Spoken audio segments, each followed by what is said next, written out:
अंतर यात्रा। पूज्य श्री को पारस चैनल परिवार की ओर से कोटि कोटि वंदन। स्वागत है पूज्य श्री आपका इस बेहद ही खास कार्यक्रम जिसका नाम है अंतर यात्रा। पूज्य श्री, आपने अंतर यात्रा देखा होगा पहले।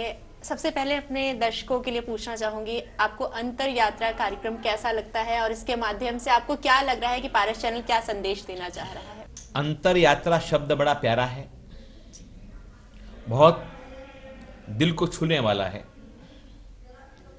और बाहर की यात्रा तो सारी दुनिया करती है जी।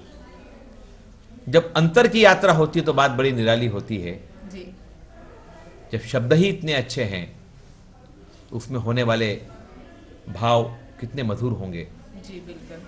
खूब मुझे प्रसन्नता होती है पारस चैनल के माध्यम से इस प्रकार के भीतर की भावों की अभिव्यक्ति करने का एक मंच मिला है। इस मंच के माध्यम से लाखों लोगों को अपने आत्मा की भीतर की जो शक्ति है उसका एहसास कराने की जो प्रक्रिया हुई है, मैं इन भावों की अनुमोदना करता हूं। जी बिल्कुल, बहुत बहुत धन्यवाद पूज्य श्री आपका।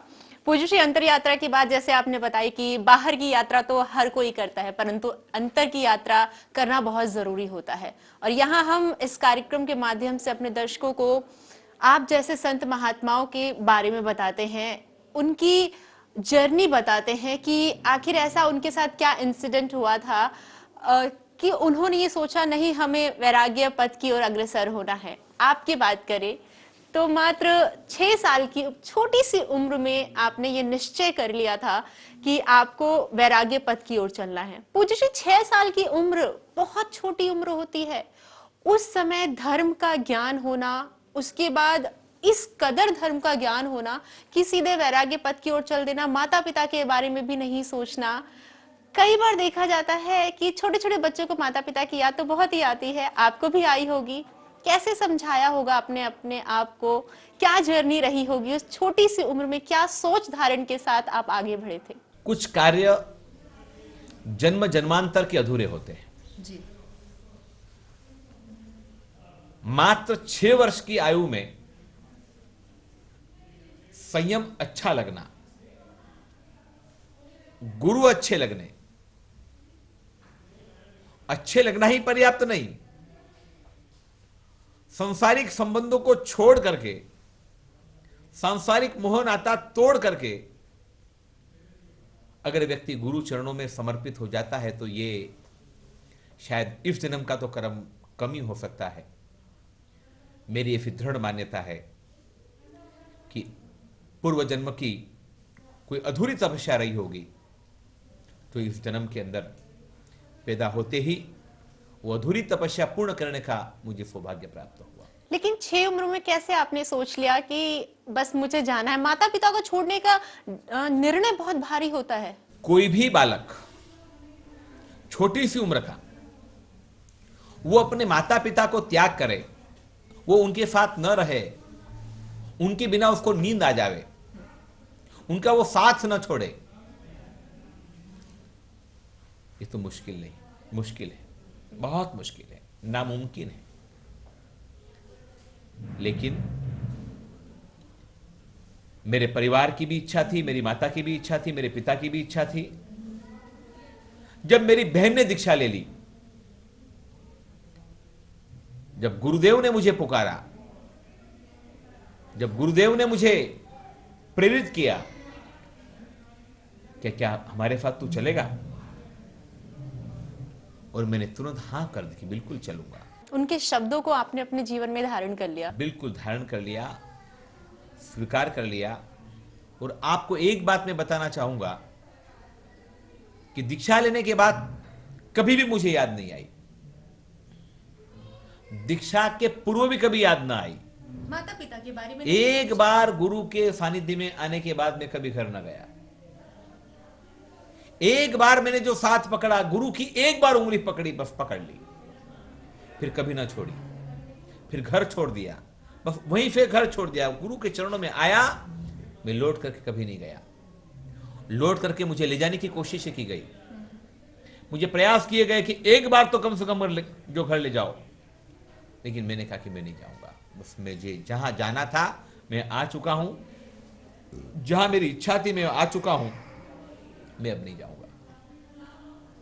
तो ये पूर्व जन्म के कोई संकेत थे, ये गुरु की कोई ऐसी गुरुत्वाकर्षण शक्ति थी कि जिसकी बदौलत ये इतनी कम उम्र के अंदर। आप कब से गुरु शरण में जाने लगे थे? मैंने तो पहली बार ही देखा गुरु को, और पहली बार ही वहीं रह गया। उससे पहले नहीं जाते थे? नहीं। मैं एक्चुअली, मेरी बहन की दीक्षा संख्या फर्तित्व में हुई थी, उस दीक्षा के निमित्त में मेरा आना हुआ। और एक बार जब गुरु को मैंने देखा तो मैंने निर्णय कर लिया कि मैं यही रहूंगा। हमारे माता पिता ने खूब प्रयास किया मुझे समझाने का कि थोड़ा बड़ा हो जान के। नहीं, जब बहन ने ये वस्त्र धारण कर लिया तो मैं भी यही वस्त्र धारण करूंगा। तो उनके मार्ग पर आप भी चलते हैं? उसी मार्ग पर मैं आगे बढ़ा, संदेह रूप से आगे बढ़ा। जी बिल्कुल।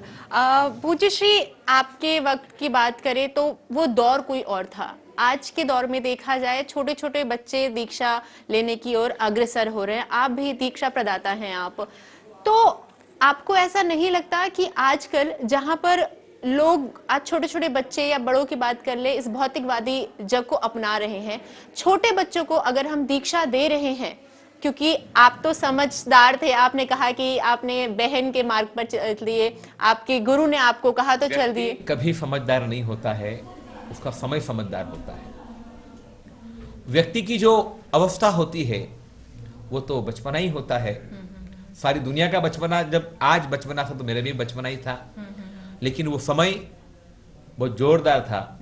वो गुरु की कृपा कोई अद्भुत रही होगी, वो समय की घड़ियां बड़ी अद्भुत रही होगी, जिसके चलते ये मंजिल इतने समय तक निर्विघ्नता के साथ आगे बढ़ चुकी। जी पूज्य श्री, मैं ये जानना चाहती हूँ कि अगर आजकल के बच्चों को हम दीक्षा दे रहे हैं तो कहीं ऐसा तो नहीं आगे चलकर जब भौतिकवादी जगत उन्हें अपनी ओर आकर्षित करेगा तो वो उस ओर चल देंगे, तो उस वक्त गलती किसकी होगी? क्योंकि कहीं ना कहीं ये लग रहा है कि माता पिता ने आपको भी रोकने की कोशिश की, आज भी माता पिता रोकने की कोशिश कर रहे हैं, कहीं ना कहीं वो भ्रमित भी तो हो सकते हैं बच्चे। देखिए, 100 व्यक्ति अगर परीक्षा देते हैं तो ये जरूरी नहीं कि सभी व्यक्ति पास हो। सभी व्यक्ति अगर व्यापार करते हैं तो ये कोई आवश्यक नहीं कि हर व्यक्ति 100% सक्सेस ही हो। हमारी ये साधना है, ये प्रयास है, ये कोशिश है, एक मेहनत है, पुरुषार्थ है, हो सकता है। तो उसमें गलती किसकी मानी जाएगी पूज्य श्री, अगर वो आगे चल हो के? सकता है कोई व्यक्ति फेल भी हो जाए, कोई बड़ी बात नहीं। जैन धर्म तो फेल मानता ही नहीं। अच्छा, कोशिश तो करी, अरे इतना तो प्रयास किया। एक चींटी अपने हैसियत से ज्यादा वजन उठा करके वो चढ़ने की कोशिश कर रही है। एक बार गिरती है, 2 बार गिरती है, 3 बार गिरती है, कई बार गिरती है, लेकिन वो हौसला कभी नहीं खोती। एक बार व्यक्ति अगर हौसला खो देता है तो उसकी हार हो सकती है। जैन धर्म की तो मान्यता है कि पुरुषार्थ करो, प्रयास करो।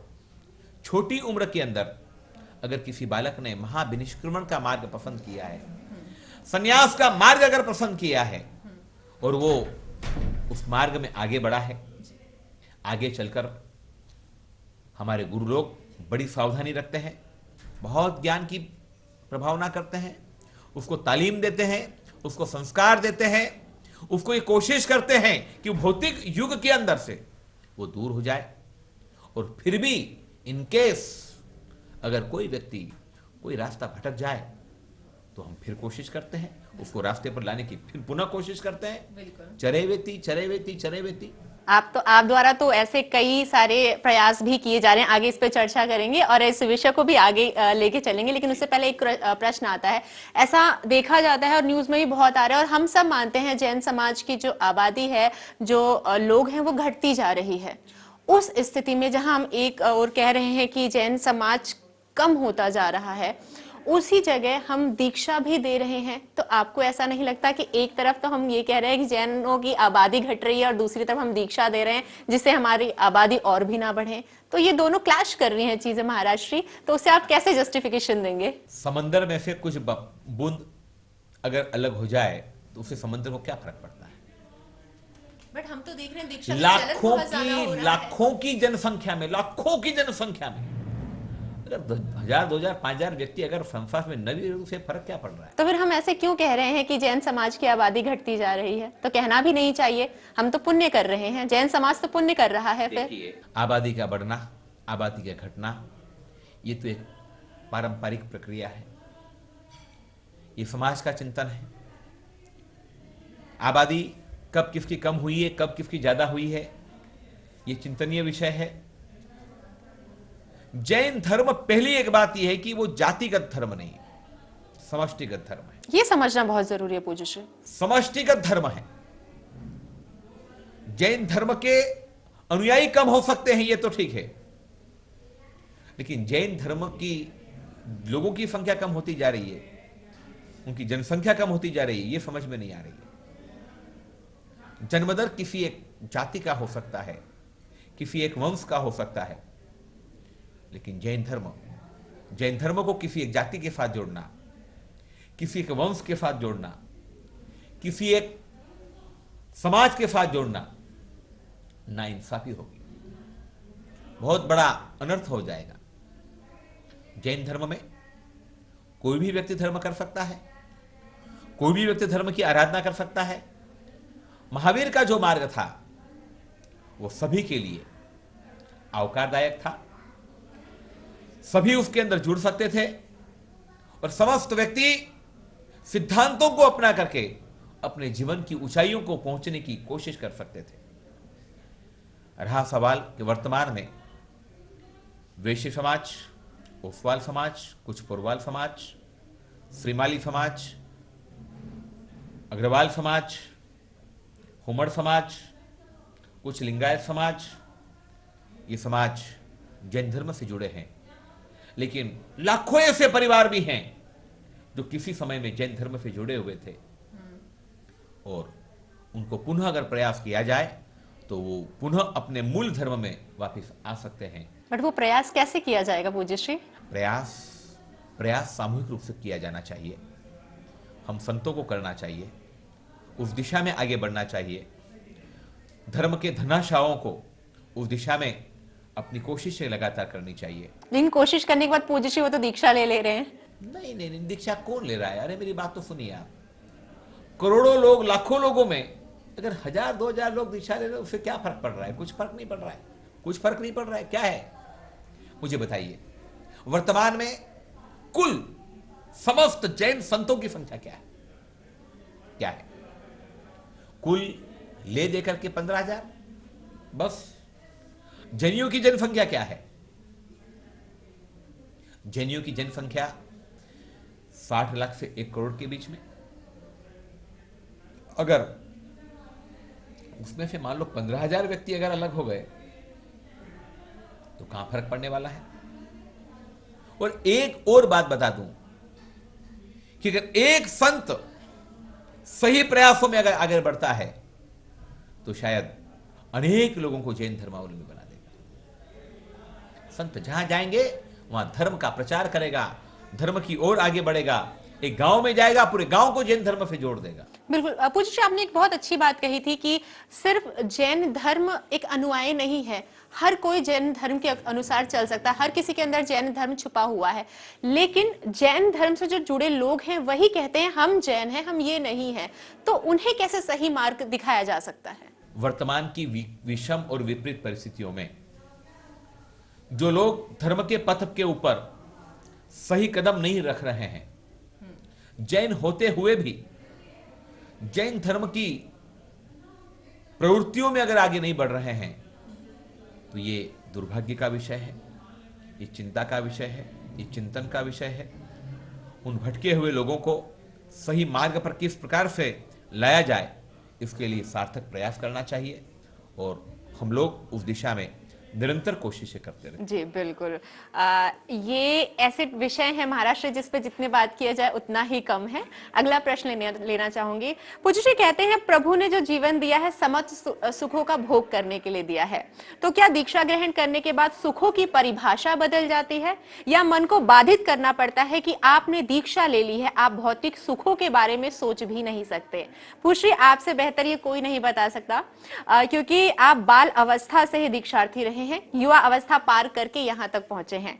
यदि किसी मुनि संत के मन में भौतिक सुख के भाव उत्पन्न होते हैं तो वह क्या करे? पहली बात तो यह है कि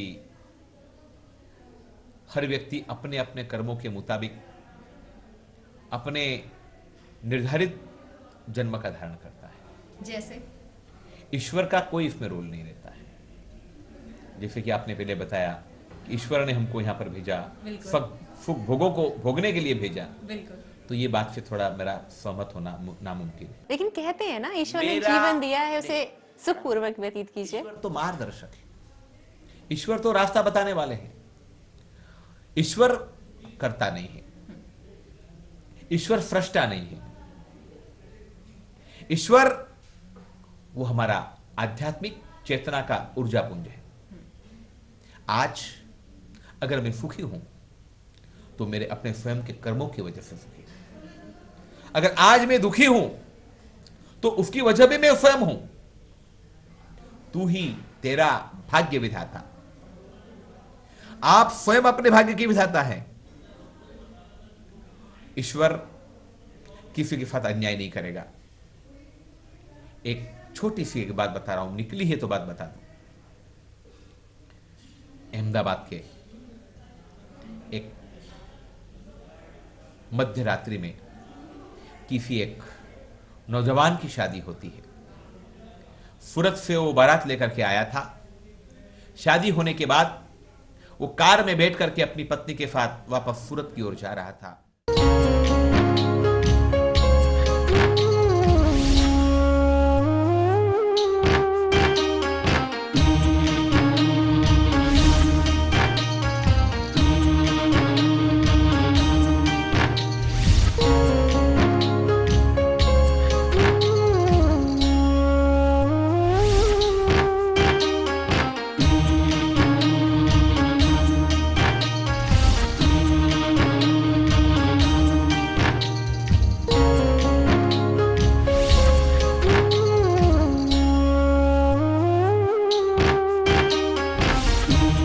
अंतर यात्रा